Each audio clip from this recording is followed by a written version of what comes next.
Sveiki, esu Eugenijus Mačiukas. Šiandien atsakysiu į patį svarbiausią žmonijos klausimą, ar įmanoma iškepti kiaušinį ant skardinės stogo dangos. Tam mes turime stogo dangos lakštą.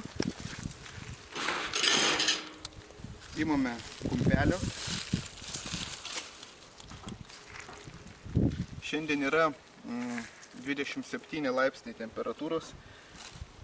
Kumpelis nelabai kepa.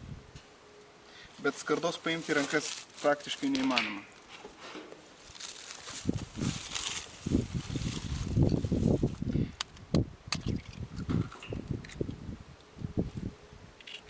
Įdėsiu dar ir antrą kiaušinį.